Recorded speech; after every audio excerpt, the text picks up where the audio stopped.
মেয়ে হচ্ছে জান্নাতের বাগানের ফুল। মহান আল্লাহ যাকে দান করেছেন তিনি খুব সৌভাগ্যবান। কাজেই মেয়েকে যত্ন নিন, হেফাজত করুন। মেয়ে হচ্ছে অন্যের আমানত। মহান আল্লাহ সেই আমানত রক্ষা করার জন্যে আপনাদেরকে মেয়ে দিয়েছেন। আপনি সৌভাগ্যবান। একটা কথা বলি, মনোযোগ দিয়ে শুনি। মেয়েদের কখনো একা রাখতে নেই, একা ছাড়তে নেই, একা কোথাও যেতে দিতে নেই। একটি রাতের জন্যও মেয়েকে অন্য কোথাও রাখতে নেই, সে ছোট হোক কিংবা বড় হোক। সেটা স্কুলে হোক, কলেজে হোক, ভার্সিটিতে হোক, মাদ্রাসা হোক, মসজিদে হোক, কোনো আত্মীয় স্বজনের বাসায় হোক। মামি, মামা, খালা, খালু, ফুফা, ফুফু, চাচা, চাচি, কারো বাসায় মেয়েদেরকে রাখতে নেই। বিশেষ করে খালাদের বাসায় মেয়েদেরকে একা যেতে দিতে নেই। ভাগ্যের খেলা খুব অদ্ভুত হয়ে থাকে। নিয়তি যখন দুগালে চর মারে, তখন এই মেয়ে, এই আপনার রাজকন্যা, মুচকি হাসি তো দূরের কথা, কথা বলাও ভুলে যায়। সময় সবচাইতে বড় দুর্বৃত্ত এবং সবচাইতে বড় সন্ত্রাসী। সময়ের আগ্রাসী দুর্বৃত্তায়ন এই রাজকন্যাদের সত্তা, এই নিষ্পাপ মেয়েদের অস্তিত্ব ছিনিয়ে নেয়। আর এইসব ঘটনার জন্যে মূলত পিতামাতারাই দায়ী। কাজেই কন্যা সন্তানকে হেফাজত করুন, তাদের নিরাপদে রাখুন এবং তাদের প্রতি সতর্ক থাকুন। আমার কথাগুলো অন্যদের মাঝেও শেয়ার করে দিন।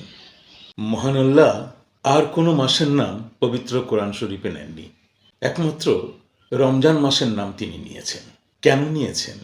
এই রমজান মাস একান্তই মহান আল্লাহর নিজের মাস। মহান আল্লাহ নিজেই বলেছেন, ঈমান, নামাজ, হজ এবং জাকাত এটা তোমাদের, একমাত্র রোজা হচ্ছে আমার।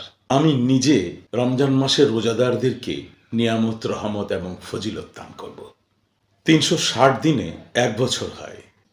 330 দিনের রোজাদারদের সমস্ত গুনাহ মহান আল্লাহ এই রমজান মাসের প্রতিদিন জ্বালাতে থাকবেন। রোজাদারদের ক্ষুধা লাগলে আগুনের এক লেলিহান শিখা তৈরি হবে। সেই লেলিহান শিখায় তার সমস্ত গুনাহ জ্বলে পুড়ে ছারখার হয়ে যাবে। পিপাসা লাগলে এক আগুনের লেলিহান শিখা তৈরি হবে, তার সমস্ত গুনাহ জ্বলে পুড়ে ছারখার হয়ে যাবে। লাকড়ির আগুনে যেভাবে জিনিসপত্র ছাই হয়ে যায়, ঠিক রোজাদারদের রোজার কারণেও তাদের জীবনের সমস্ত গুনাহ ঠিক সেইভাবেই জ্বলে পড়ে ছাই হয়ে যাবে। এভাবে 29 রোজা পর্যন্ত মহান আল্লাহ রোজাদারদের গুনহাকে জ্বালিয়ে পুড়িয়ে ছারখার করে দিয়ে এমনভাবে পাক এবং পবিত্র করে যেন এইমাত্র মায়ের গর্ভ থেকে সে। ভাগ্যের পরিবর্তন চাও? জীবনের সফলতা চাও? Not by chance, by choice. Do it creative creation. তাহলে জেনে নাও, ভাগ্য পরিবর্তন দোয়ার মধ্যে লুকিয়ে আছে।